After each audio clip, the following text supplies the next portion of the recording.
வணக்க மக்களே, இன்னைக்கு நம்ம என்ன பார்க்க போறோம்னா எஸ்ஆர்ஹெச் vs டெல்லி மோதிய போட்டியின் ரிசல்ட், சிஎஸ்கேவின் பிளே ஆஃப் வாய்ப்பு எப்படி உள்ளது, புள்ளிப்பட்டியலில் நிகழ்ந்த பெரும் மாற்றம். அதாவது இன்றைக்கு தினம் நடைபெற்ற ஐபிஎல் தொடரில் டெல்லி அணியை எதிர்த்து ஹைதராபாத் அணி களமிறங்கியது. இந்த போட்டியில் டாஸை வென்ற டெல்லி அணி கேப்டன் ரிஷப் பண்ட் அவர்கள் பவுலிங்கையும் தேர்வு செஞ்சார்.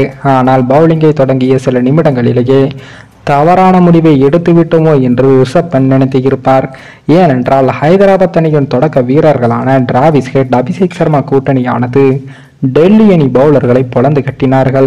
ஹலீல் அகமது வீசிய முதல் ஓவரில் 19 ரன்களும், லலித் யாதவ் வீசிய இரண்டாவது ஓவரில் மட்டும் 21 ரன்களும், நார்கியோ வீசிய மூன்றாவது ஓவரில் 22 ரன்களும், லலித் யாதவ் வீசிய நான்காவது ஓவரில் 21 ரன்களும், தொடர்ந்து குல்தீப் யாதவ் வீசிய ஐந்தாவது ஓவரில் 20 ரன்களும் விளாசப்பட்டது.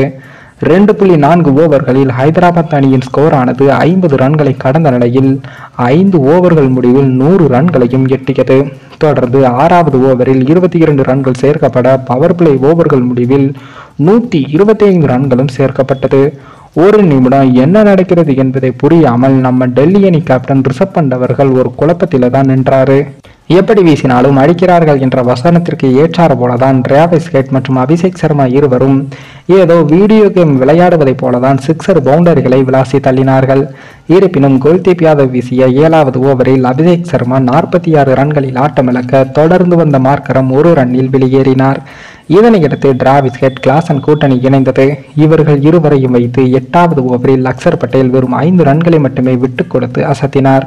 அதே போல சதமடிப்பார் என்று எதிர்பார்க்கப்பட்ட டிராவிஸ் ஹெட் அவர்கள் 32 பந்துகளில் 6 சிக்ஸர், 11 4 உட்பட 89 ரன்கள் எடுத்து ஆட்டமிழந்தார். பின்னர் கிளாசனும் அடுத்த ஓவரிலேயே 15 ரன்களில் வெளியேற டெல்லி அணி ஒரு வழியாக நிம்மதி பெருமூச்சு விட்டது. 10 ஓவர்கள் முடிவில் ஹைதராபாத் அணியின் ஸ்கோர் 4 விக்கெட்டுகள் இழப்பிற்கு 158 ரன்களையும் சேர்த்தது. அதன் பின்னர் வந்த நிதிஷ் ரெட்டி, சபாஸ் அகமது இருவரும் தொடர்ச்சியாக பவுண்டரிகளை விளாசியதால் 15 ஓவர்களிலேயே ஹைதராபாத் அணியானது 200 ரன்களையும் கடந்தது. சிறப்பாக ஆடிய நிதிஷ் ரெட்டி 37 ரன்களில் ஆட்டமிழக்க அப்துல் சமாத் களமிறக்கப்பட்டார். 19 ஓவர்கள் முடிவில் ஹைதராபாத் அணி 250 ரன்களை எடுக்க கடைசி ஓவரை வீச முகேஷ்குமார் அவர்கள் அழைக்கப்பட்டார். முதல் பந்திலேயே அப்துல் சமாத் 13 ரன்களில் ஆட்டமிழக்க அந்த ஓவரில் 2 பவுண்டரி, 1 சிக்ஸர் உட்பட 16 ரன்கள் விளாசப்பட்டது. இதனால் ஹைதராபாத் அணியானது 20 ஓவர்கள் முடிவில் 7 விக்கெட்டுகள் இழப்பிற்கு 266 ரன்களையும் எடுத்தது. அதன் பின் பேட்டிங்கில் களமிறங்கிய நம்ம டெல்லி அணியானது எவ்வளவு போராடியும் இறுதியில் தோல்வியை சந்தித்து உள்ளது. அதிலும் எஸ்ஆர்ஹெச் அணியின் பவுலிங்கில் நம்ம தமிழக வீரர் நடராஜன் அவர்கள் சிறப்பாக பவுலிங் வீசி ரன்களை குறைவாக விட்டு கொடுத்திருந்தார் என்பதும் குறிப்பிடத்தக்கது.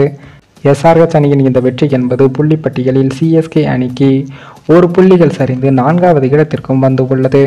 இதனால் சிஎஸ்கே அணியை புள்ளிப்பட்டியலின் பிரஷரில் தள்ளியுள்ளது. மேலும் இந்த வீடியோ ஏதோ ஒரு விதத்தில் உங்களுக்கு பிடித்திருக்கும் என்று நினைக்கிறேன். நம்ம சேனலுக்கு புதிதாக வீடியோ பார்க்கிறீர்கள் என்றால் மறக்காமல் சப்ஸ்கிரைபர் செய்துவிட்டு பாருங்கள். இன்னொரு வீடியோவில் சந்திக்கும் வரை நான் உங்கள் தமிழ்.